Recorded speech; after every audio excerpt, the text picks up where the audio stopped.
English story. Sometimes people's lives go terribly wrong. Maybe their marriage breaks down, they lose their job, their house, their friends.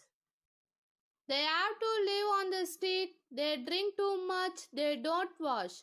Who will give a man like that a second chance? Only a very special kind of person like Nan, a fruit seller on the street of Kingston. Sunny had a new plan, but he did not know if Nan would agree to it. He and Jack were building a house which was big enough for two families. And one day they decided between them that Sunny's ex-wife Tanya and his children should have it. Nan Sunny said to her quietly, "I am going to let Tanya and the children in the house." "What?" shouted Nan. "Why, it is good for the children," said Sunny. "They will be off the streets and the boys won't have to hustle like me. But what about me and you? Where we going to live? We will try and build another one." Sunny said. Lord, he thought, is she going to leave me now? Maybe this is too much to her. I love her. I hope she understands what I am trying to do. So Nan said slowly, "You tell Tanya already. I said something about it." Sanya looked away from Nan's eyes. She agrees because it would be good for the children. "I don't want my daughters living and dying like a dogs on the street of Kingston.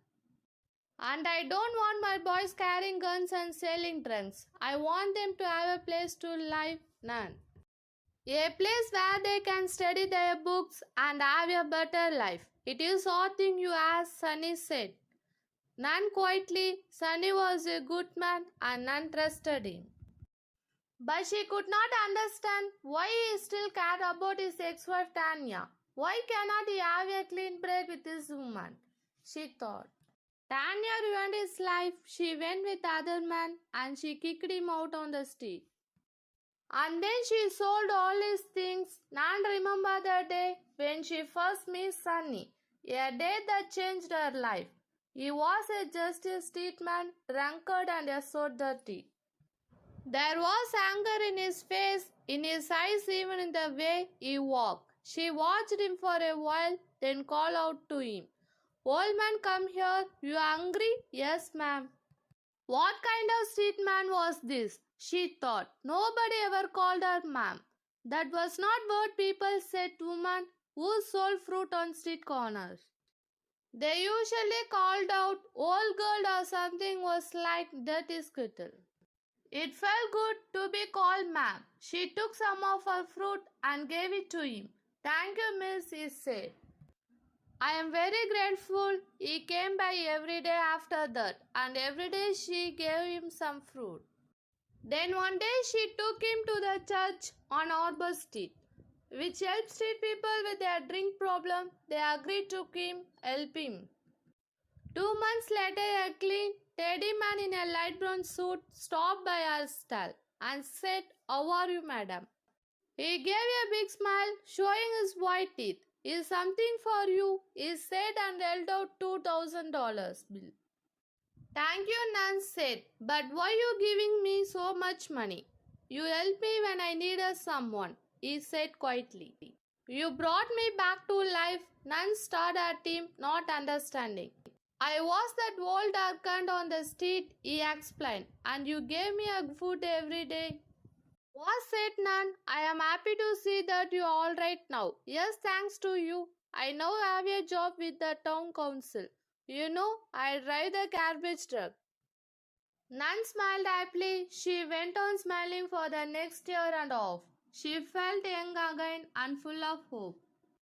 At last she could forget the sad years when she was 16 with a baby and no chance to go to school and get a better life for herself. She and Sandy started living together. And now they were planning to get married and have a home for their own. She decided to give Sunny this one thing, and to give it freely because she trusted him. "Okay, go on," she said to Sunny. "Let them live in the house and we will work together to build our own." He understood what she was saying, that she trusted him, that she was strong enough to wait. He put his mouth close to her ear and whispered, "Thank you." The merchant story. In a small town, there lived a merchant. He ran a small business. Unfortunately, he lost all his money in business. I cannot stay like this. I have to do something. I will go to the next town and invest to another business, he thought to himself. So he made arrangement for his departure. He took all he had and prepared to leave. There was an iron weighting balance. So he took to his friend, the money lender. Friend, I am going on business to the next town. Will you please keep this iron balance for me till I return? Requested the merchant. Surely, why not? May you prosper more than before and return. Wished the money lender. The merchant did very well in the next town and after a while had earned a good amount of money. He decided to go back to his hometown. He returned home a rich man. He went to his friend the money lender. Hello friend, I am back. Can you please return my iron weighting balance? I will need it to resume my business here. It was a good weighting balance and the money lender was a selfish man. So he said, I am very sorry my friend. I kept your iron balance in my storeroom, but the rats ate it up. The merchant knew that his friend the money lender was lying. He pretended to believe him and then asked, my friend, I want to take a bath in the river. Will you send your little son with me? I want him to keep an eye on my clothes and my money bag. The money lender readily agreed and sent his little son along with the merchant. The merchant took the little boy and looked him a place in the outskirts of the town and went back to the money lender. He said, I am very sorry my friend, while I was walking to the river with your son, an eagle swooped down and carried him away. You are lying, shouted the money lender angrily. Return my son or I will take you to the judge. Come, let's go, said the merchant. Hearing the merchant's story about the eagle, the judge said, are you trying to fool me? How can an eagle fly away with a boy if rats can eat an iron weighting balance? Why cannot eagle fly away with a boy? Asked the merchant. Explain yourself, ordered the confused judge. After listening to the whole story, the judge could not help smiling. He turned to the dishonest moneylender and said, he paid you back with the same coin. Return his weight balance to him and he will return your sons to you. Vocabulary words. Word.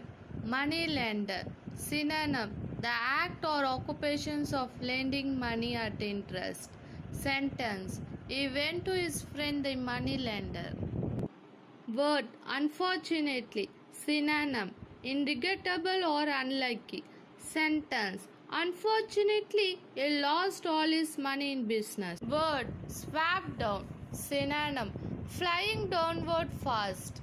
Sentence. An eagle swooped down.